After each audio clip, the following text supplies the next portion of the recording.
مرکزی تعلیمی بورڈ مہاراشٹر کی جانب سے ناندیڑ میں ایک روزہ ٹیچرز کنونشن کا انعقاد کیا گیا، جس میں مہمان خصوصی کی حیثیت سے all India Muslim personal law board کے نائب صدر و امیر جماعت اسلامی محترم سید سعادت اللہ حسینی، امیر حلقہ مہاراشٹر مولانا الیاس خان فلاحی، بورڈ کے چیئرمین عبدالعزیز محی الدین اور ڈاکٹر شیخ عظیم الدین اور دیگر ذمہ داران کو مدعو کیا گیا۔ اس ایک روزہ تعلیمی کنونشن میں ریاست کے مختلف مقامات سے سینکڑوں کی تعداد میں اساتذہ نے شرکت کی۔ قاضی احتشام الدین کی تلاوت قرآن سے کنونشن کا آغاز ہوا۔ اس کے بعد مرکزی تعلیمی بورڈ مہاراشٹر کے چیئرمین پروفیسر سید عزیز محی الدین نے افتتاحی کلمات کے تحت ایک روزہ ٹیچرز کنونشن کے انعقاد کی غرض و غایت بیان کرتے ہوئے کہا کہ اس کنونشن کے ذریعے اساتذہ کو تدریس کے شعبے میں آ رہی نئی تبدیلیوں کے بارے میں رہنمائی کرنا اور انہیں ان کی ذمہ داریوں کا احساس دلانا تھا۔ تدریس کے فکری، نظری اور فنی و تکنیکی محاسن کے عنوان سے کلیدی خطاب میں امیر جماعت سید سعادت اللہ حسینی نے کہا کہ تعلیم کا مقصد محض بازار کی ضرورت کو پورا کرنے تک محدود نہیں ہونی چاہیے۔ اس کا حقیقی مقصد طلباء کو ایک بہترین اور متوازن مستقبل کی تیاری فراہم کرنا ہے، جس میں ان کی ذات، اخلاقی اور فکری ترقی شامل ہے۔ انہوں نے مزید کہا کہ آنے والی نسلیں اخلاقی اور تہذیبی بحران سے دوچار ہے اور اساتذہ کو اس بحران سے نمٹنے اور طلباء کو صحیح راستے پر چلانے کی ذمہ داری ہے۔ امیر حلقہ مولانا الیاس خان فلاحی نے ہمارا تعلیمی ورثہ اور ماضی کے چند درخشاں پہلو کے عنوان سے خطاب کرتے ہوئے اللہ کے نبی صلی اللہ علیہ وسلم نے ملت کو تعلیم سے آراستہ کرنے کے لیے کیا کچھ کوششیں کی، اس بارے میں کئی اہم باتیں بتائی۔ جدید تعلیمی رجحانات اور اہمیت، مواقع اور چیلنجز کے عنوان پر آل انڈیا آئیڈیل ٹیچر ایسوسی ایشن کے قومی سیکریٹری اسلم فیروز نے خطاب کیا۔ اس کے بعد محترمہ مبشرہ فردوس نے موجودہ تعلیمی کلچر بڑھتے ہوئے منفی رجحانات پر نکیل کے عنوان سے خطاب کرتے ہوئے نئی تعلیمی پالیسی کی وجہ سے شعبہ تعلیم میں آ رہی تبدیلیاں اور تعلیم کے شعبے میں پیدا ہو رہے تجارتی رجحانات پر گفتگو کرتے ہوئے تشویش کا اظہار کیا۔ دوپہر کے سیشن میں ڈاکٹر بدرالاسلام نے قومی تعلیمی پالیسی کے مثبت اور منفی پہلو پر تفصیلی رہنمائی کرتے ہوئے کہا کہ حکومت کی پالیسیاں تو بہت اچھی ہے، لیکن اس پر عمل آوری کے لیے کوئی سنجیدہ کوشش نہیں کی جا رہی ہے۔ اس کے بعد کنونشن میں کوالٹی کانشیسنس اور ہماری ذمہ داری کے عنوان سے ایک مذاکرے کا بھی اہتمام کیا گیا، جس میں ڈاکٹر شیخ عظیم الدین، خواجہ معین الدین عارف خان، پروفیسر سید جاوید صاحب نے رہنمائی کی، جس میں تدریسی شعبے میں درپیش چیلنجز اور اساتذہ کی بڑھتی ہوئی ذمہ داریوں پر تفصیلی گفتگو کی گئی۔ اختتام پر امیر جماعت سید سعادت اللہ حسینی نے خطاب میں کہا کہ تدریسی پیشہ ہماری نجات کا ذریعہ بن سکتا ہے، بشرطے کہ اساتذہ اس کا حق ادا کرنے کی کوشش کرے۔ کنونشن کی نظامت رضوان خان اور عبدالماجد مجاہد نے کی اور مولانا الیاس خان فلاحی کی دعا پر کنونشن کا اختتام عمل میں آیا۔ کنونشن میں 400 سے زائد اساتذہ نے شرکت کی۔ کنونشن کو کامیاب بنانے میں جماعت اسلامی ناندیڑ کے مقامی ذمہ داران، ارکان و کارکنان نے بھی اہم رول ادا کیا۔ کہ اب استاذ کا نیا رول ہے۔ 5 اسکلز کی بات میں نے بھی کہی، کریٹیوٹی اور critical thinking, communication, collaboration, character. تو اس کا تقاضا یہ ہے کہ خود استاذ ان چیزوں کا مجسم بنے۔ ہم خود اگر کریٹیو نہیں ہیں تو بچوں کے اندر کریٹیوٹی کیسے پیدا کر سکتے ہیں؟ ہمارے اندر خود کمیونیکیشن اسکلز نہیں ہیں تو ہم بچوں کی کمیونیکیشن اسکلز کیسے ڈیولپ کر سکتے ہیں؟ تو یہ ضروری ہے کہ ان نئی چیزوں کا نمونہ، ان نئے چیزوں کا ماڈل ہم خود بنیں۔ اب یہ سب باتیں ہم کرتے ہیں، میں بھی ٹیچرز ٹریننگ کورسز وغیرہ لیتا ہوں تو ہمارے اساتذہ سوال کرتے ہیں کہ اتنا سب کام کرنے کے لیے وقت کہاں سے لائیں، ٹائم کہاں ہے ہمارے پاس؟ دن میں 5-7 گھنٹے تو اسکول میں چلے جاتے ہیں۔ اب اس کے بعد علم وسیع بھی ہونا چاہیے، گہرا بھی ہونا چاہیے، نئی چیزیں پڑھنی چاہیے، اپڈیٹ کرنا چاہیے، اس کے لیے وقت کہاں سے لائیں؟ تو میں ان کو کئی مشورے دیتا ہوں، ان سب مشوروں کا یہاں موقع نہیں ہے، لیکن ایک سمپل مشورہ یہ کہ ٹیکنالوجی کو اپنا غلام بنائیے۔ دیکھیے ٹیکنالوجی ہمارے ذہن میں یہ ایک اللہ دین کا جن ہے جو ہمارے ہاتھ میں آیا، اللہ دین کا جن۔ یہ ایک اور انسان کو ہمارے لیے اویلیبل کر دیتا ہے۔ جتنے ہم ہیں اتنے ہی پوٹینشلز کی مالک ایک اور ہستی ہمارے قبضے میں آ جاتی ہے۔ تو ہمارے اساتذہ کو ٹیکنالوجی کے خوبصورت استعمال کا فن آنا چاہیے۔ یہ ٹیچرز ٹریننگ میں بھی بہت زیادہ مسنگ ایلیمنٹ ہے۔ کئی جگہ میں نے یہ بات کہی ہے کہ ٹیکنالوجی کے ایفیکٹو اور ایفیشینٹ استعمال کی جو ٹریننگ ہمارے اساتذہ کو ملنی چاہیے وہ نہیں مل رہی ہے. ہم سمجھتے ہیں کہ ٹیکنالوجی صرف سوشل میڈیا کا نام ہے یا پروجیکٹر پر کچھ چیزیں دکھا دینے کا نام ہے. نہیں, ٹیکنالوجی آج بہت ساری چیزیں ہمارے لیے پرووائڈ کر رہی ہے. اللہ کے رسول صلی اللہ علیہ وسلم نے تعلیم کا جو مسلمانوں کو جو تصور دیا تھا وہ تصور بہت وسیع تصور تھا. اس تصور میں انسان کی ہمہ جہت شخصیت کی تعمیر تھی. آپ اگر اس پر غور فرمائیں تو آپ نے مدینے میں آدمی کے اخلاقی, جسمانی, ذہنی, جنسی, علمی, عملی, عقلی, سماجی, سیاسی ہر اعتبار سے انسان کی شخصیت کی تعمیر کے لیے آپ نے اصول لوگوں کو دیے. تو یہ چیز ہمارے سامنے آتی ہیں. پھر عہد بنو امیہ کے بعد عہد بنو عباس ہے. عہد بنو عباس میں ہم دیکھتے ہیں کہ کتنے بڑے پیمانے پر جو ہے دنیا کی مختلف قوموں سے جہاں کتابیں موجود تھیں, چاہے وہ فلسفے پر ہو, تاریخ پر ہو, ارسطو اور افلاطون کی کتابیں, وہ کتابیں جو مختلف زبانوں میں تھیں, ان کتابوں کو عربی زبان میں اس کا ترجمہ کیا گیا.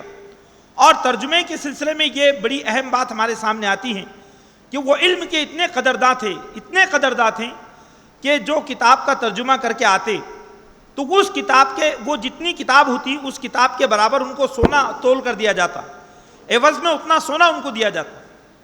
ہمیں اس بات کا کوشش کرنی چاہیے کہ اپنے آپ کو تبدیل کریں. جو بہت سی تبدیلیاں آ رہی ہیں اس کو سیکھیں. وہ کسی علم و فن کو برا نہ سمجھیں اور طلباء کے سامنے اس سے بیان بھی نہ کریں کہ اس کا کیا معاملہ ہے, ارے اردو کا کیا معاملہ ہے, وہ تو ہماری زبان ہے خالی. میں نے کہیں پڑھا تھا, اردو کے ٹیچر نے لکھا تھا کہ میں ایک ایسا مضمون پڑھاتا ہوں جسے طلباء پڑھنا نہیں چاہتے, اور اگر وہ پڑھنے کے آتے بھی ہیں تو آمادہ نہیں رہتے. ان کے ذہن میں یہ بات رہتی ہے کہ یہ میری مادری زبان ہے, اس لیے وہ توجہ نہیں دیتے. ہر سبجیکٹ امپورٹنٹ ہے, ہر مضمون امپورٹنٹ ہے, اور اس کی ہمیں پوری بھرپور پاس و لحاظ رکھنا چاہیے. کہ جو ہمارا تعلیمی نظام ہے اس میں پرائیویٹائزیشن کی وجہ سے ایک استحصال انسانوں پر مسلط کر دیا گیا, اور کوشش خاص طور پر یہ کی جاتی ہے کہ جو گورنمنٹ سیکٹر کے اسکولز ہیں, جن کی عمارتیں ہیں, بہت محنتوں کے ساتھ پہلے اس پر وقت لوگوں نے صرف کیا اور اس کو جو ہے مطلب کھڑا اسٹینڈ کرنے کی کوشش کی ہے. اس کو 3 کیٹیگری میں تقسیم کریں. ایک خالص جو گورنمنٹ سے رن ہوتی ہے, دوسری وہ جو مطلب پرائیویٹ ایڈیڈ اسکولز ہیں, اور تیسرا وہ جو پرائیویٹ اسکولز ہیں. تو وہ بلڈنگز جو ہیں جان بوجھ کر گورنمنٹ کے سیکٹرز میں تعلیمی نظام کو کمزور کیا گیا تاکہ جو ہے افراد پرائیویٹ انٹیٹیز کے پاس جائیں اور پرائیویٹ ایجوکیشن میں پیسہ صرف کریں. اس کا کچھ ذمہ تو ہے جو تیزی کے ساتھ بدلتا ہوا سینریو ہے, یہ بھی اس کا ذمہ دار ہے. انسانوں کا مزاج ہے جو مطلب پیسے آنے کے بعد انسان جو ہے مادہ پرست ہو جاتا ہے اور بہت زیادہ مال پریکٹسز کا شکار ہو جاتا ہے. جو سروے سے یہ بات بتائی جا رہی تھی کہ گورنمنٹ سیکٹر کے اسکولز جو ہیں وہ تیزی کے ساتھ اس کا گراف گر رہا ہے, وہ جنریشن کی نیڈز کو فلفل نہیں کر پا رہے ہیں. اساتذہ میں جواب دہی, اکاؤنٹیبلٹی کا جو سسٹم ہے وہ کہیں نہ کہیں ڈکریز ہوا ہے. تو اسی کے تئیں پرائیویٹ سیکٹر کی مدد لینے کے نام پر جو کوشش کی گئی ہے اس میں پرائیویٹائزیشن کے تحت اسکولوں کو بالکل عام چھوٹ دے دی. جیسا کہ ابھی آپ نے سنا کہ ایک سیلاب ہے جو امڑ آیا ہے ایجوکیشن کے نام پر. افراد ہیں جو بچوں کی جنریشن کو لے کر, جنریشن کی تعلیم کو لے کر بہت فکر مند ہیں. ان کو کیش کرنے کے لیے کیپٹلسٹ سسٹم جو ہے, جو سسٹم ہے, اس سسٹم نے اس بات کا عادی بنا دیا کہ لوگوں سے خوب پیسہ ایٹھا جائے. سر انہوں نے کہا کہ صاحب میرا جی چاہتا ہے کہ ہر یونیورسٹی کے ڈپارٹمنٹ میں جاؤں, ٹاپ 10% بچوں سے اور ان کے والدین سے ملوں اور ان کو ٹیچنگ فیکلٹی میں آنے کے لیے میں جو ہے انکریج کروں. تو ٹیچر ایجوکیشن کا انہوں نے جو کیا, ابھی دیکھیے ایک نیا تجربہ 4 ایئرس انٹیگریٹڈ کورس کا یہ کرنے جا رہے ہیں.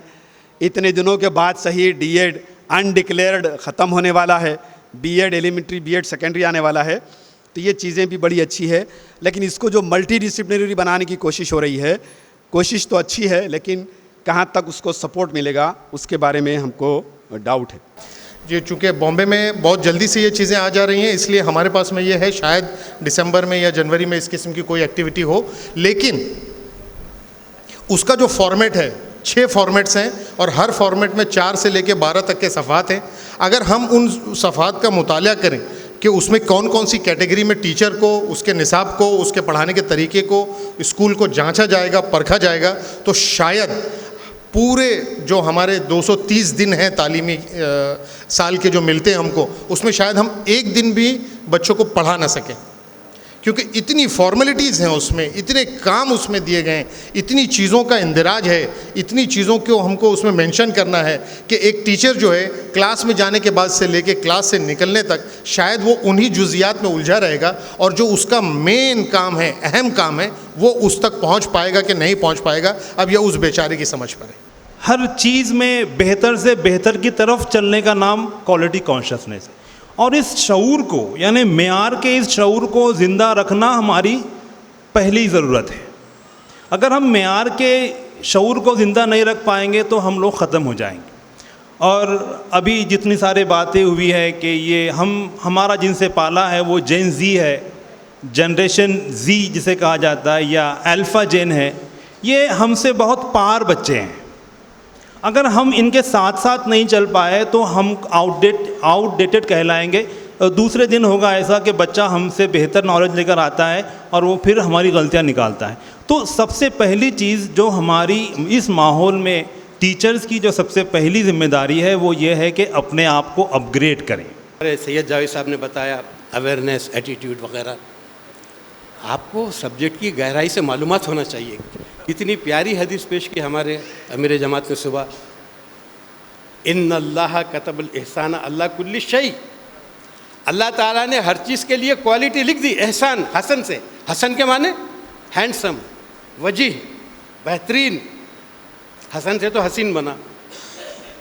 وَإِذَا ذَبَحْتُمْ فَأَحْسِنُوا الذَّبْحَ. جب تم جانور کو بھی ذبح کرو تو اچھے طریقے سے ذبح کرو. مطلب یہ کہ اس کو تکلیف نہ ہو، اور آپ بچوں کو جا کے تکلیف دیتے.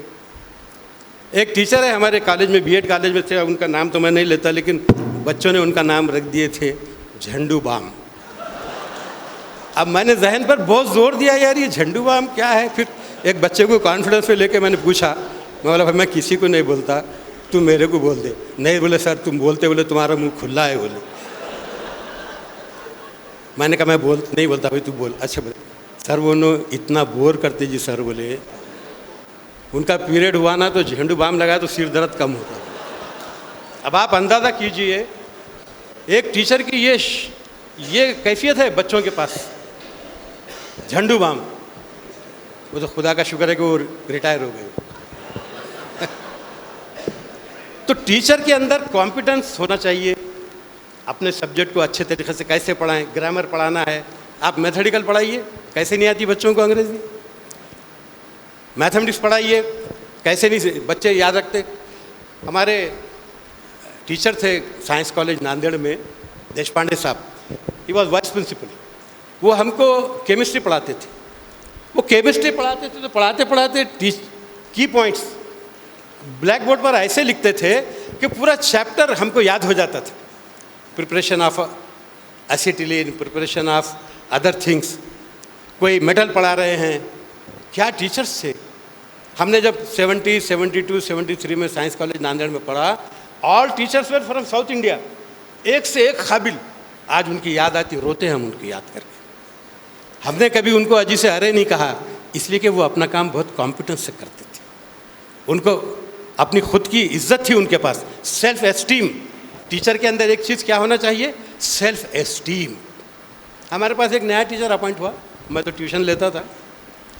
ٹیوشن میں ایک ایڈوکیٹ صاحب کا بیٹا تھا، آج کل وہ دبئی میں ہے. اس نے بولا سر ان کو انگریزی نہیں آتی. بولے ارے بیوقوف ایسا بولا میاں تو. سر بولے میں نے میرے بھائی کی ڈکشنری میں دیکھ کے ایک لفظ پوچھا. بولے ان کو میننگ معلوم نہیں تھا، غلط بتایا. بولے انہوں نے. یہ ٹیچرس کی عام بیماری ہے، جو معلوم نہیں رہتا غلط بتاتے.